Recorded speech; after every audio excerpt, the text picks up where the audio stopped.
একটা মর্মান্তিক দুর্ঘটনা যেটা শুনে হয়তো আপনি চোখের জল ধরে রাখতে পারবেন না।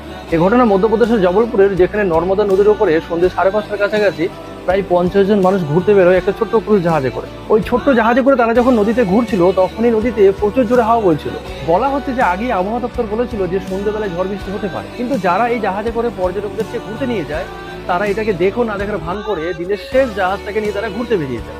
আধ ঘন্টা এই ছোট্ট জাহাজটা যাওয়ার পরে যখন ঝড় আস্তে আস্তে বাড়তে শুরু করে, তখন নদীর তীরে থাকা যে মানুষগুলো আছে, ওই গ্রামের মানুষ, তারা ওই জাহাজের যে চালক তাকে বলে যে জাহাজটাকে নদীর তীরে নিয়ে আসে।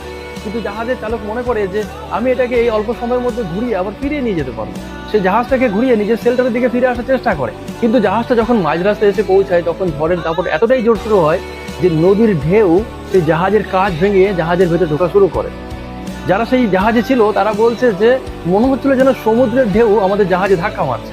কাঁচ ভেঙে তছনছ হয়ে যায়, জাহাজে জল ঢুকে যায়। এমন সময় সেই জাহাজেও খুব কম সংখ্যক কর্মী ছিল, তাই লাইফ জ্যাকেট তারা কাউকে বের করে দিতে পারেনি।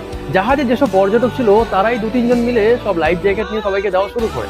এরপর আস্তে আস্তে জাহাজ সেখানে ডুবে যায়, কিছু মানুষ সেখান থেকে বেরোতে পারে। সন্ধ্যের গায়ে গায়ে এই ঘটনা ঘটার জন্য সেই রাতে আর সবাইকে উদ্ধার করা সম্ভব হয়। পরদিন সকালবেলায় যখন পুলিশ প্রশাসন ডুবুরির সবাই মিলে উদ্ধার কাজ শুরু করে, সেখানে দেখা যায় যে একজন নারীকে কিছুতেই বাইরে থেকে টেনে বের করা যাচ্ছে না। শেষমেশ ডুবুরিরা ভালো করে খেয়াল করে দেখে যে সেই নারী তার ছোট্ট 4 বছরের সন্তানকে জোর করে জড়িয়ে রেখেছে।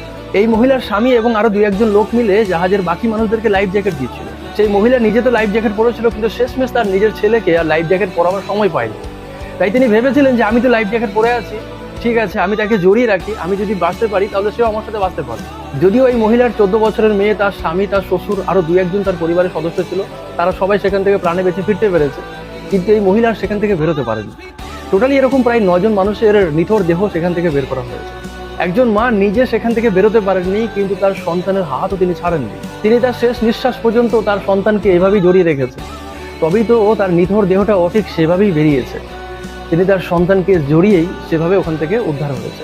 আমাদের যখন শ্বাস প্রশ্বাস বন্ধ হয়ে আসে তখন আমরা হাত পা দিয়ে কিছু করতে পারি না, আমরা আমাদের হাত পা ছেড়ে দিই, নিথর হয়ে যায়। কিন্তু দেখুন, একজন মা তার সন্তানকে তার শেষ নিঃশ্বাস পর্যন্ত জড়িয়ে রেখেছে, তিনি কিন্তু তাকে শেষ মুহূর্ত ছাড়েননি।